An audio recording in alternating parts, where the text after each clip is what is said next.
Yo, what's good, YouTube? It's your boy Topic here with another reaction video, man. We got how Jenna Ortega became Wednesday Addams teen vlog. Before we get this video started, make sure you guys hit that like button, subscribe button. Roll to 900 subscribers. Let's get to it.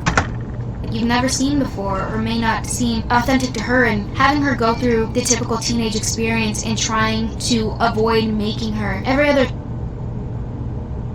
human is immensely important to me, and I hope that care translates. Hi, my name is Jenna Ortega, and this is how I became Wednesday Addams.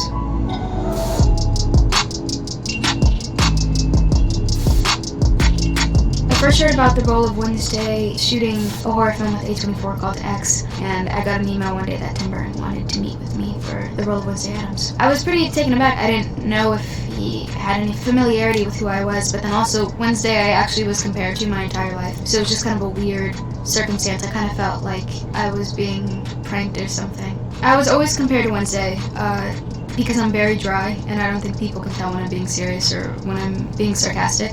And I didn't think it was that bad until we were on set sometimes, and Tim might say, "Oh, that was dark."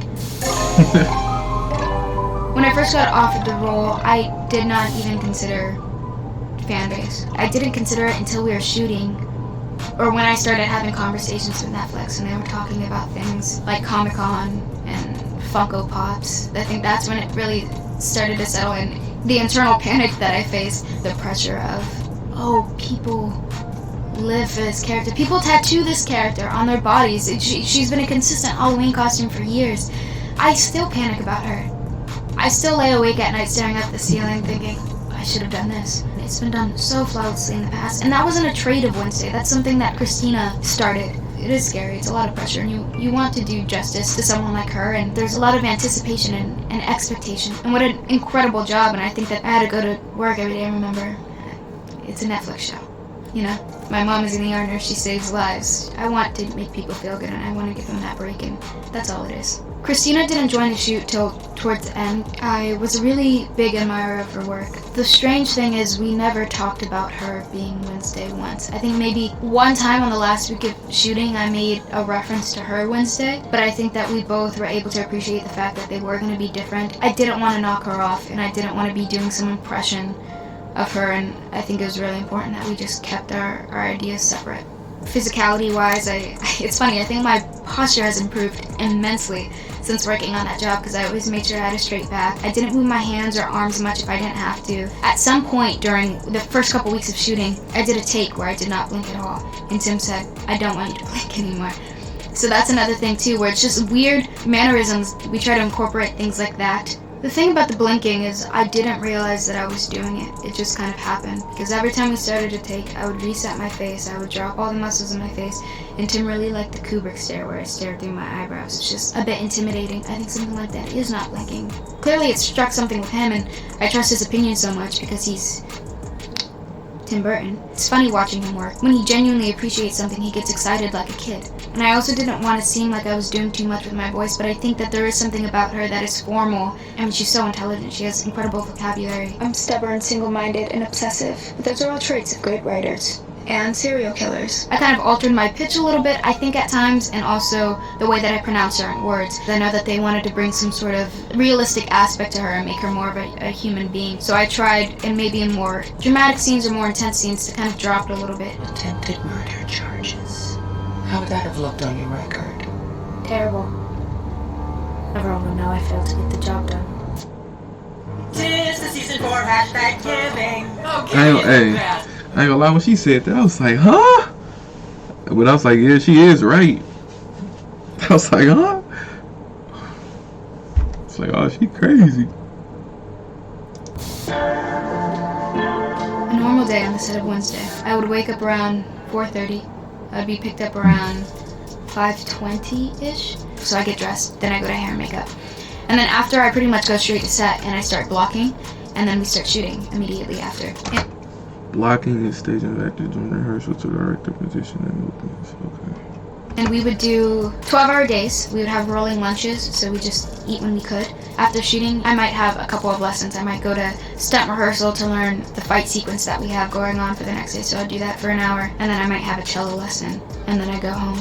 That was my day. That was my life for 8 months in Romania. The first time I went on set, I had a walkthrough with Tim in the first set that I saw was the dorm room, Enid and Wednesday's dorm room, and it was wonderful. They had just put up the stained glass, but I remember also being a bit nervous or a bit, okay, this is gonna be my environment, kind of feeling it out, and it was helpful because I was just getting to know the beautiful, wonderful Emma Myers for the first time, who plays Enid. The dynamic between Wednesday and Enid is one of my favorite dynamics in TV. You know, it's dark storm cloud and sunshine. It's always so fun to play off of one another, and it's very rare that I meet someone and feel instantly connected or comfortable with them, and Emma's always been that person, and I think anyone would with her. She's that kind and genuine of a person. Another one of my favorite people on this planet. First season of the show, we did kind of just jump into it. There was a lot of different things we were doing. Archery, fencing, canoeing, cello. When you do a television series, I feel like first season you're still discovering the character and yourself, because we've never seen Wednesday as a teenage girl. She's always been an 8-10-year-old, and you know, when young children say really dark things so genuinely, it's very sweet and charming in a sense where, you know, as soon as someone gets older and they become a teenager, it's kind of nasty. It's a weird game to play, especially when all anybody wants to see is Wednesday be rude. That's the kind of the charming thing about her. She says what everybody wishes they could say. When I look at you, the following emojis come to mind. Rope, shovel, hole. It was something that I tried to play too at certain beats of the show, where if she did have disagreements with someone or something she did do to somebody else was inconsiderate, it was never coming from malicious intent, but just genuine misunderstanding, bringing that layer of innocence back, or genuine appreciation for all things a bit more gothic. But we've never spent this much time with Wednesday. She's always been the one-liner, she's always been the one-off, and you're gonna see sides of her in this series that you've never seen before or may not seem authentic to her, and having her go through the typical teenage experience and trying to avoid making her every other human was immensely important to me, and I hope that care translates. I do remember though, in the second episode, I'm playing with this telescope and I'm seeing something in the water, and when I was doing it I kind of did the eyebrow waves and we were playing with it a bit, and I told Tim, I said, I feel like a silent film actor, which I've always wanted to do, just the silent film, and it was really exciting for me because I felt like that really encouraged mannerisms or kind of balanced the aspects of surrealism and realism in the film, and that's something I think that he really appreciated as well. So we kept saying, oh, it's like a silent movie, it's like a silent movie.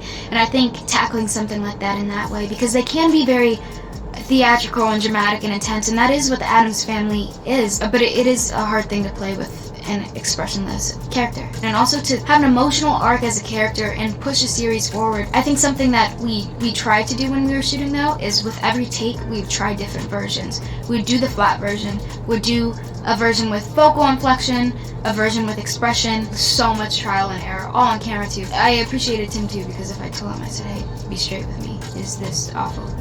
And he would tell me yes or no. By the way, he never called me awful. He's too sweet. You work with someone like Tim, it's like he doesn't even know his own name. Someone with a name like his could very easily use it as an excuse to treat people poorly, and I never got that from him once. Well, in creating a new Wednesday with Tim Burton, I know that he wanted to establish a different look. It was really important to him that there was something different with the hair, because, you know, it's her iconic braids, but he wanted there to be a very clear distinction that this was a different girl. And I remember we had hair and makeup tests at his place in London, and we tried silver streaks in my hair, short, tiny braids, really long, thick braids. We just tried all different variations, and at some point the hairdresser that we were working with, Paul, he brought out a clip of fringe. There was something about it that Tim really enjoyed, but something about it that was a bit off. So I told the hairdresser, I said, hey, maybe just cut my actual hair. He said, are you sure? And I said, hey, if we have time to grow it out, we have time to grow it out, whatever, let's just see. And then he loved it, and that was something that we married and we stuck to, and I remember him being very peculiar and specific about the look. You look a little pale. Please excuse Wednesday. She's allergic to color. I think a big part of Wednesday's color, some of it does play in filter. There was a little bit of makeup, but I spent so much time in Romania, and it was winter, that it got to a point where they used to put makeup on my hands and things like that, and they just stopped. I would ask the makeup artist, like, hey, you don't think I need more? And she said, no, it's kind of almost matching your skin tone now. I lost all melanin. Something that I learned from Wednesdays, I think it's always important to play whoever's shoes you're stepping into. Just a real person. Just a real person, because it's very easy to be caught up in a show like this, and especially someone who has no emotion, to be scared to show emotion or scared to do something that's untrue to character. But ultimately you've got to be true to yourself and kind of trust yourself in that process, and it's just really about trusting your own gut and mirroring whatever it is that you stick to, and it makes it so much easier to let go at your job and explore and have a good time with it.